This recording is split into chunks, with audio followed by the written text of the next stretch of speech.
નમસ્કાર દર્શક મિત્રો, પાટવી ગુજરાતી ન્યૂઝ ચેનલમાં આપનું હાર્દિક સ્વાગત છે। રેન્જ આઈજીની અધ્યક્ષતામાં ભરૂચમાં ઐતિહાસિક રથયાત્રાના રૂટ પર એસપી મયુર ચાવડાની આગેવાનીમાં રિહર્સલ, 550 પોલીસ જવાનોનો રહેશે પહેરો। ભરૂચ, અંકલેશ્વર અને આમોદમાં 6 સ્થળે જગન્નાથની નગરચર્યા। ભક્તોમાં ભારે ઉત્સાહ, પોલીસ નગરચર્યાને નિર્વિઘ્ને પાર પાડવા 4 દિવસથી વ્યવસ્થામાં સજ્જ। ભરૂચ શહેરમાં ઐતિહાસિક ભોઈ સમાજ, ઉડિયા સમાજ અને ઇસ્કોનની 3 અને અંકલેશ્વરમાં 2 રથયાત્રા નીકળશે। ભગવાન જગન્નાથ ભક્તોને સામે ચાલી રવિવારે ભરૂચમાં પણ દર્શન આપવા નગરચર્યાએ નીકળનાર છે। ભાઈ બળદેવ, બહેન સુભદ્રા સાથે પ્રભુને આવકારવા ભરૂચ, અંકલેશ્વર અને આમોદમાં ભક્તોમાં ભારે ઉત્સાહ જોવા મળી રહ્યો છે। અષાઢી બીજ રવિવારે ભરૂચમાં ઐતિહાસિક રથયાત્રા ફુરજા બંદર જગન્નાથ મંદિરેથી ભોઈ સમાજ દ્વારા પરંપરાગત નીકાળવામાં આવશે। બીજી રથયાત્રા આશ્રય સોસાયટી સ્થિત મંદિરેથી ઉડિયા સમાજ દ્વારા કાઢવામાં આવશે, જ્યારે ત્રીજી રથયાત્રા ઇસ્કોન દ્વારા જાડેશ્વરથી નીકળશે। અંકલેશ્વરથી પણ પરંપરાગત પ્રભુની રથયાત્રા સાથે ઇસ્કોનની પણ રથયાત્રા નીકળશે। ભરૂચ જિલ્લામાં 6 સ્થળેથી નીકળનારી રથયાત્રાને લઈ ભરૂચ જિલ્લા પોલીસ વડા મયુર ચાવડા દ્વારા ચુસ્ત પોલીસ બંદોબસ્ત ખડકી દેવાયો છે। યાત્રાના રૂટ પર પેટ્રોલિંગ, ધાબા point, drone, body warm camera, SRP. સહિતના જવાનો કાયદો વ્યવસ્થા જાળવવા સાથે પ્રભુની નગરચર્યા શાંતિપૂર્ણ વાતાવરણમાં સંપન્ન થાય તે માટે રાઉન્ડ ધ ક્લોક ફરજ પર તહેનાત રહેશે। શુક્રવારે પૂર્વ સંધ્યાએ રેન્જ આઈજી સંદીપ સિંહની ઉપસ્થિતિમાં રિહર્સલ અને ફ્લેગ માર્ચ યોજાઈ હતી। રથયાત્રા નિર્વિઘ્ને અને કોમી એખલાસ ભર્યા વાતાવરણમાં પૂર્ણ થાય તે માટે ભરૂચ જિલ્લા પોલીસ 4 દિવસથી વ્યવસ્થા બંદોબસ્તમાં કાર્યરત છે।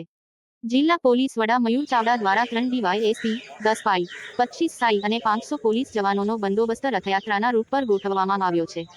ગુરુવિરામ ભરૂચ, તારક ચિહ્ન તારક ચિહ્ન તારક ચિહ્ન તારક ચિહ્ન તારક ચિહ્ન તારક ચિહ્ન તારક ચિહ્ન તારક ચિહ્ન માંચ મોહસિન કારા રિપોર્ટર તારક ચિહ્ન। તારીખ 7ના રોજ જગન્નાથજીની જે રથયાત્રા ભરૂચમાં નીકળવાની છે, ત્યાં ભરૂચ અને અંકલેશ્વરમાં 2 શહેરોમાં મુખ્ય રથયાત્રા નીકળતી હોય છે।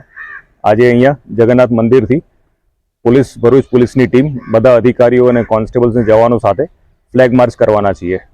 છેલ્લા ભૂતકાળમાં જે બનાવો બન્યા છે એને ધ્યાનમાં રાખી જે કંઈ કોમી એખલાસ જળવાઈ રહે અને શાંતિથી રથયાત્રા પૂરી થાય એના માટે પોલીસ પોતાનો બંદોબસ્ત ગોઠવી રહી છે। રેન્જ આઈજી સાહેબ અહીંયા હાજર છે અને એમના માર્ગદર્શનમાં જગન્નાથજીની રથયાત્રામાં બંદોબસ્ત શાંતિથી પૂરો થાય એના માટે વ્યવસ્થા કરી છે।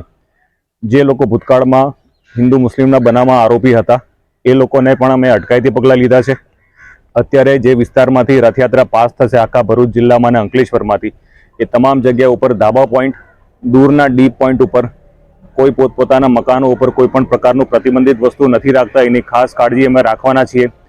એ ઉપરાંત અમે સોશિયલ મીડિયાની ઉપર પણ મોનિટરિંગ કરવાના છીએ કે કોઈ પણ હિન્દુ મુસ્લિમના બનાવોને સંદર્ભે કોઈ ભડકાઉ ભાષણ આપે અથવા કોઈ પોસ્ટ મૂકે એની ઉપર પણ વોચ રાખવાના છીએ અને આવા કરતા કૃત્યો જે કરે છે એ લોકો ઉપર અમે સખત કાર્યવાહી કરીશું। છેલ્લા 2 દિવસથી ફ્લેગ માર્ચ ભરૂચમાં કન્ટિન્યુઅસ ચાલે છે। આજે પણ ફ્લેગ માર્ચ અને એરિયા ડોમિનેશન કરવામાં આવશે અને હજી કાલ અને પરમ દિવસે યાત્રા પહેલાં પણ એરિયા ડોમિનેશન, ફ્લેગ માર્ચ અને આવા કૃત્યો સાથે જોડાયેલા લોકો ઉપર નજર રાખવાનું કામ ભરૂચ પોલીસ કરશે।